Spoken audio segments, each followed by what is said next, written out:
دوستو آج کی اس ویڈیو میں ہم کرٹیسزم سے ایک ٹاپک کرنے والے ہیں۔ ٹاپک کا نام ہے سورسز آف سبلیمٹی، یعنی اعلیٰ ہونے کے ذرائع، یعنی کسی بھی پیس آف رائٹنگ کو عروج پر پہنچانے کے لیے کون کون سی چیزوں کی ضرورت ہوتی ہے۔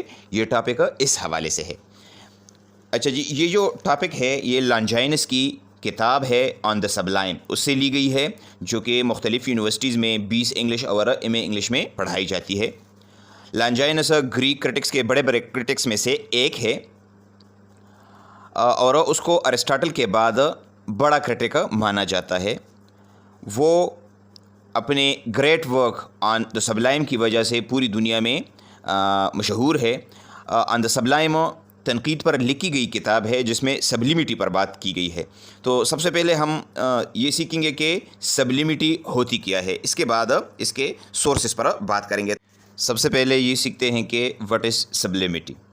تو sublimity is a certain loftiness, distinction اور excellence in language expression and composition, یعنی سبلیمٹی ایک خاص عظمت، مرتبہ یا شان ہے کسی بھی لینگویج کے استعمال میں، اظہار خیال میں، یا کسی پیس آف رائٹنگ کے اندر اس کو ترتیب دینے میں۔ ٹھیک ہے۔ Longinus calls it the echo of a great soul. Longinus کہتا ہے کہ یہ جو لکھائی ہے یا یہ جو پیس آف رائٹنگ ہے یہ ایک عظیم انسان کی صدا ہے، یعنی اس کی آواز ہے۔ یعنی آسان الفاظ میں کہنے کا مطلب یہ ہے کہ سبلائم رائٹنگ جو ہے یہ ایک عظیم انسان سے ہی ہم اس کی توقع کر سکتے ہیں۔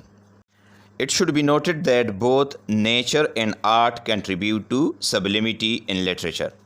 یہ بات آپ نے یاد رکھنی ہے کہ سبلیمٹی کیا ہے، یہ قدرتی بھی ہوتی ہے اور اس کو سیکھا بھی جا سکتا ہے۔ ٹھیک ہے۔ اچھا جی، تو سٹارٹ کرتے ہیں سورسز آف سبلیمٹی سے۔ There are 5 main sources of the sublime۔ ٹھیک ہے، 5 سورسز ہے، اور دیز آر، یہ جو سورسز ہے وہ یہ ہیں۔ Number first, grandeur of thought. Grandeur of thought کا مطلب ہے اعلیٰ سوچ۔ The first and foremost source of the sublime is grandeur of thought.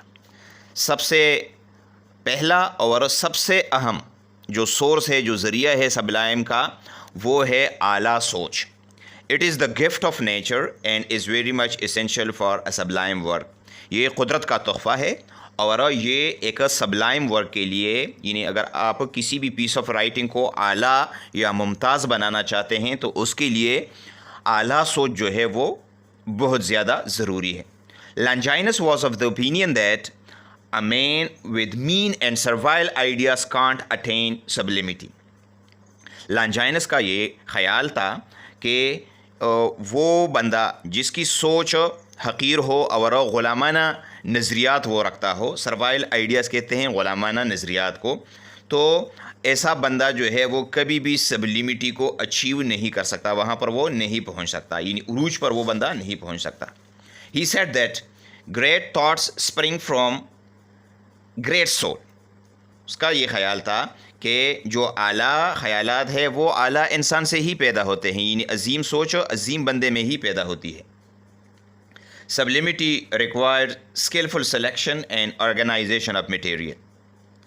Sublimity کب آتی ہے؟ جب آپ ایک ہنرمندانہ طریقے سے اپنے خیالات کا چناؤ کرتے ہیں اور اس کو ترتیب دیتے ہیں۔ Details should be chosen as to form an organic whole۔ یعنی تفصیل کا چناؤ اس طرح ہوتا ہے کہ وہ ایک جسم کی طرح مربوط دکھائی دیتا ہو۔ یعنی آسان الفاظ میں ہم یہ بھی کہہ سکتے ہیں کہ فضول اور ادھر ادھر کی باتیں نہ ہو اس میں۔ اوکے جی، نیکسٹ جو اہم پوائنٹ ہے وہ ہے اسٹرانگ ایموشنز، یعنی مضبوط احساسات۔ Strong emotions is the next great source of sublime. Sublimity کے لیے جو دوسرا ذریعہ ہے وہ ہے strong emotions. If one wants to acquire sublimity, he she will use strong emotions۔ اگر ایک بندہ چاہتا ہے کہ وہ لکھائی کی عروج پر پہنچے تو اس کے لیے ضروری ہے کہ وہ مضبوط احساسات یا جذبات کا استعمال کرے۔ It is also an inborn gift of